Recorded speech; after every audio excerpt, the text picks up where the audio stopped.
Good afternoon, everybody. This is Dr. Baker, and I'm here with Elsie, my 99-year-old patient. And Elsie started as a new patient last week.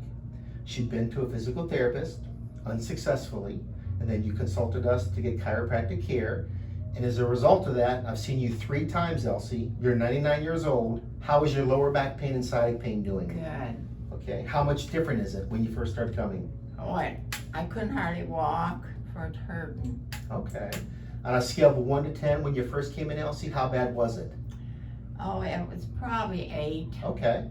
And then we're 4 visits into it now, because today was just your 4th visit. And where's your pain level at now? I don't feel it now. Great.